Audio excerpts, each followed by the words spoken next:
آج انجمن آداب ثقافت لولاب کپوارہ کے ایک روزہ ادبی conference 22 higher secondary school Kupwara میں منعقد ہوئی۔ ادبی مرکز کمراز جموں کشمیر کے صدر محمد امین بٹ نے صدارت کی، جبکہ جنرل سیکرٹری شبنم تلگامی، عبدالغنی بیگ، عطر شاکر شفیع، اختر حسین، جاوید اقبال ماوری ایوان اسداد میں موجود تھے، اور اس کے علاوہ فنکاروں ادیبوں نے بھی حصہ لیا اور ان کو انعام سے بھی نوازا گیا۔ آخر پر صدر انجمن جموں کشمیر محمد امین بٹ نے نمائندوں سے بات کرتے ہوئے کچھ یوں بتایا۔ دیکھیے کپوارہ سے ہمارے نمائندے بٹ مظفر کی خاص رپورٹ۔ انتہائی واجب الاحترام قابل قدر جناب محمد امین بٹ صاحب، صدر ادبی مرکز کمراز جموں کشمیر، جناب شبنم تلگامی صاحب، جنرل سیکرٹری ادبی مرکز کمراز جموں کشمیر، سید اختر حسین منصور، نائب صدر اول،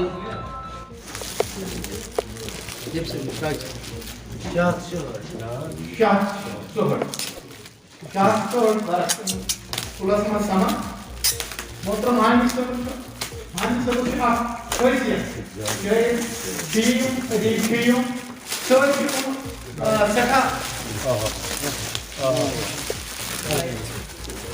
اگر یہ غلط کیا ہے محفل میں پارے کا کیا ہے کہ رکھیں وہ کوئی رات چلاوے کی کروں ان سے زبردست روٹین تو نیشنل ایڈیشن کرا اکو سر تو قرآن پاک میں لکھا یہ آپ ناجر نوسکی نائب نوسکی اشیاء محترم ہانی صاحب مبارک پیش کرا ایوان صدار کچھ مبارک پیش کرا کہ منظور کو پنیو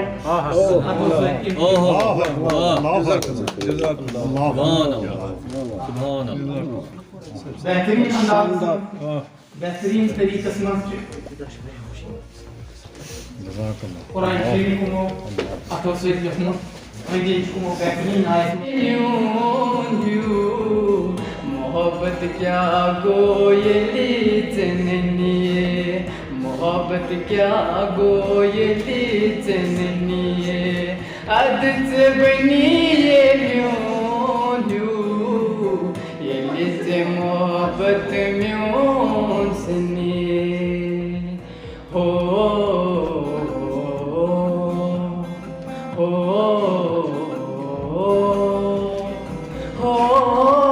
آج جو یہ روزہ پروگرام یہاں پر تھا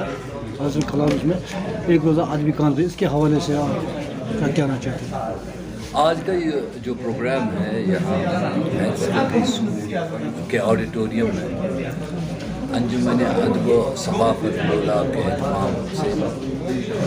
یہاں منعقد کیا گیا، جس میں یہاں کے مقامی ادیبوں، شاعروں، فنکاروں کے ساتھ ساتھ باہر سے آئے ہوئے بھی بہت سارے مہمان تھے، ادبی مرکز کمراز کشمیر سے وابستہ عہدیداران بھی اس میں شامل رہے۔ میزبانوں کی دعوت پہ ہم نے آج یہاں ایک اس منظرنامے کا مشاہدہ کیا جو لولاب یا کپواڑہ کے ادبی منظرنامے کی عکاسی بھی کرتا ہے اور اس کی نمائندگی بھی کرتا ہے، اور امید یہ کی جانی چاہیے کہ جس طرح سے اس کے آرگنائزرز نے یہاں پہ کمٹ کیا ہے کہ وہ کسی تنظیمی وابستگی سے بالا تر ہو کر اس علاقے کے سارے ادیبوں، شاعروں، فنکاروں، جو کسی بھی فن لطیف سے وابستہ لوگ ہیں، سب لوگوں کی وہ حوصلہ افزائی کریں گے، ان کے لیے ایک پلیٹ فارم مہیا کریں گے۔ یہاں کئی کتابوں کی رسم رونمائی انجام دی گئی، کچھ ادبا کی حوصلہ افزائی کی گئی، جس میں ہمارے بہت سی سینئر ادیب عبدالغنی بیگ اطہر صاحب بھی شامل ہیں، اور باقی نوجوانوں کی بھی حوصلہ افزائی کی گئی، عزت افزائی کی گئی۔ مجھے لگتا ہے کہ ایک اچھا آغاز ہے ایک ادبی ماحول بنانے کے حوالے سے، اور آنے والے دنوں میں جب یہ کام آگے بڑھے گا تو اس پورے علاقے میں ادب اور آرٹ کے حوالے سے نہ صرف ایک قسم کی کانشیسنس سماج میں پھیلائی جائے گی، بلکہ ہماری جو اپنی زبان ہے کشمیری زبان، اس کی خدمت کے لیے، اس کو پروان چڑھانے کے لیے موقع فراہم ہے۔ سر، جو لوگ اس سے باہر جو مطلب فنکار فن جانتے ہیں اور مطلب سنگر وغیرہ ہے، ان کے لیے کیا میسیج دینا چاہتے ہیں؟ دیکھیے کوئی بھی فنکار ہو، وہ آرٹسٹ ہے، پرفارمنگ آرٹ کے ساتھ وابستہ ہے، اس کے ساتھ موسیقی سے وابستہ ہے، شاعر ہے، ادیب ہے، اس کی کامیابی کا راز جو ہے وہ اس کی مسلسل محنت میں پنہاں ہوتا ہے. اور اگر اس کے پاس ٹیلنٹ ہے تو اسے یہ بات گرہ کر لینی چاہیے کہ دنیا کی کوئی طاقت اسے کامیابی سے نہیں روک سکتی. لیکن سوال یہ ہے کہ ایک تسلسل کے ساتھ محنت کرنے کا معاملہ ہے، جس میں بدقسمتی سے ہمارے بہت سے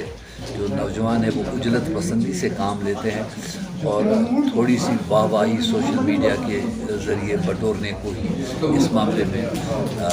تکمیل منزل سمجھتے ہیں. انہیں چاہیے کہ وہ